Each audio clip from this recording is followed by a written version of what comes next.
जय हिंद दोस्तों। चलिए दोस्तों बात करते हैं इस एक और क्वेश्चन के बारे में। CDS 2007 में रिपीटेड क्वेश्चन आया हुआ है।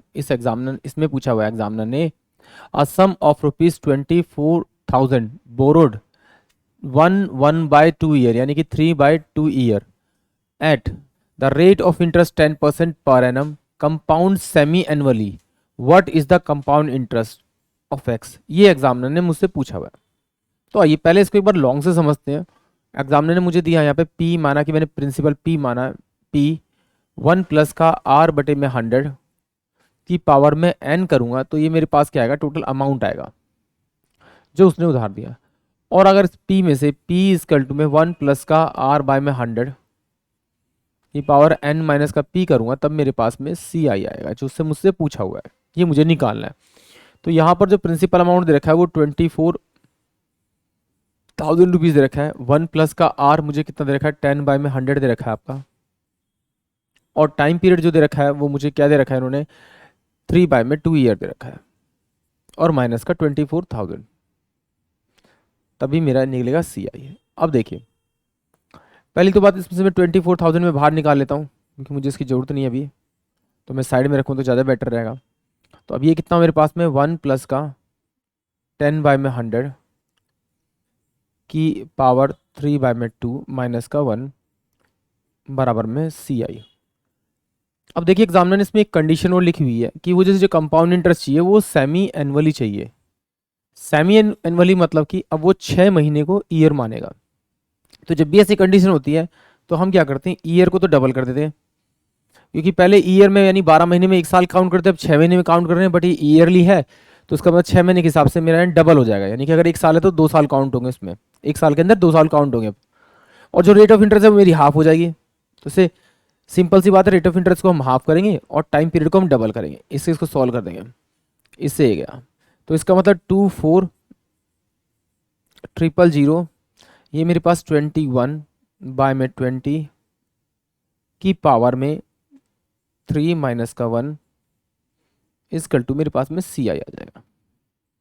तो 24,000 इजकल टू में ये तो मेरे पास कितना आएगा, 21 का अगर आप मल्टीप्लाई करेंगे तो आपके 1 2 4 और 8 4 और ये हो जाएगा आपका 8, यानी कि आ जाएगा 1 6 और ये हो जाएगा आपका 9 9। ये कितना आएगा आपका 9,261 माइनस का 8,000 अपन में 8,000 इजकल टू में सी आई। इन 3 जीरो से तो 3 जीरो गए और 8 या 24 ये आ जाएगा मेरे पास में। तो जब सॉल्व करके लिखेंगे हम लोग, कितना आएगा मेरे पास में आपका 1,261 इंटू में 3 इसका 2 में सी आई। तो ये कि 3 3 6 18 3 6 3 2 6 7 और एक 3, यानी कि जो मेरी वैल्यू आएगी वो एक्स की वैल्यू जो होगी वो 3783 होगी, यानी कि 3,000 रुपीज़ से ग्रेटर देन होगी और 4,000 से मेरी कम होगी, यानी कि ऑप्शन बी होगी। चलिए इसको एक बार थोड़ा सा शॉर्ट में समझते हैं, क्योंकि इतना लंबा तो डिटेल में हम लोगों ने कर लिया फॉर्मूले के अकॉर्डिंग। आप थोड़ा सा डिटेल में समझते हैं। तो सिंपल सी बात है, आप क्या करेंगे, इसको ये जो आपको प्रिंसिपल अमाउंट दे रखा है वो कितना दे रखा है आपको, 24,000 रुपीज़ दे रखे हैं, 24,000 रुपये दे रखे हैं। अब उसने कितना ईयर दे रखा है आपको, 3/2 ईयर और रेट ऑफ इंटरेस्ट 10% दे रखा है। ये ईयरली, बट जब सेमी का है उसने तो क्या करना है आपको, कुछ नहीं करना, जो ईयर है उसको आप 2 से मल्टीप्लाई कर दीजिए तो आपके पास में सेमी एनुअली में जो आपके कितने ईयर हो जाएंगे, 3। और रेट ऑफ इंटरेस्ट को आप हाफ कर दीजिए, क्योंकि कितनी हो जाएगी आपकी 5%। क्या करना है, टाइम को हमेशा डबल करना है और रेट ऑफ इंटरेस्ट को हमेशा हाफ करना है। उसके बाद जितने नंबर ऑफ ईयर है वहाँ पे लाइन खींच दिए 1 2 एंड 3। देखिए तो आप जब इसका 5% निकालेंगे तो 5% कितना आएगा इसका, ये 2 जीरो से 0 कट जाएगा तो ये हो जाएगा 0 5 चौक 20 5 10 2 12, यानी 1,200 रुपये। पहले साल के लिए इंटरेस्ट कितना आएगा उसका आपका, 1,200 रुपये। और हर साल मेरा इंटरेस्ट सेम होता है, तो यानी कि इसका 12% सॉरी 5% यहाँ पे 1,200 सेम आएगा, यहाँ पे भी 1,200 आएगा सेम। आपको लिख भी लेना, ये पहले साल के लिए, ये दूसरे साल के लिए और ये तीसरे साल के लिए, क्योंकि फर्स्ट ईयर के लिए मेरा सिंपल इंटरेस्ट और कंपाउंड इंटरेस्ट बराबर होता है, इसलिए पहले आप निकालेंगे 5% का, फिर 5% का, फिर 5% का, तो ये कितना आएगा 1200।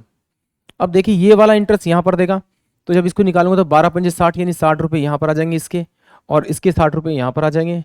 फिर इस वाले के 60 रुपये निकाल, इस वाले के 60 रुपये निकाल, 5% निकालूंगा तो 60 रुपये ये आ जाएंगे, और इसका निकालूंगा तो मेरे पास कितना आ जाएगा 3 रुपये। ठीक, अब मैं इन तीनों को जोड़ दूंगा, तो ये 12×3 = 36, यानी 3600 प्लस का 180 और 3, तो ये मेरे पास हो जाएगा 3873, यानी कि आंसर जो आएगा वो ऑप्शन क्या आएगा आपका बी आएगा। इसे और छोटा करना चाहते तो वो आपके ऊपर डिपेंड करता है। देखिए यहाँ पर सिंपल सा भी देखा, यहाँ पर 331, यानी 3 साल के लिए हो तो 331 आप यूज करेंगे, तो 24,000 रुपये जो आपको दे रखा है जैसे यहाँ पर, उसका आप क्या निकालेंगे आप 5%, 5/100, तो कितना हुआ आपका 1200 रुपये। यहाँ पर आपको पहला दे रखा है 1200, तो अब इसे कैसे मल्टीप्लाई करें 3 से, तो देखिए 3600 आ गया आपका। फिर इसी 1200 को आप कितना निकालेंगे 5% निकालेंगे इसका, ये आ जाएगा आपका 60। कितना इसमें फिर 3 नंबर, तो 3 से मल्टीप्लाई किसे, तो कितना आ जाएगा 180। फिर इस 60 का आप निकालेंगे 5%, तो 3 रुपये, इसको आप जोड़ेंगे तो ये आपके पास में आ जाएगा 373783, जो कि ऑप्शन बी में है। आई होप आप सभी को ये क्वेश्चन समझ में आया होगा। जय हिंद, जय भारत।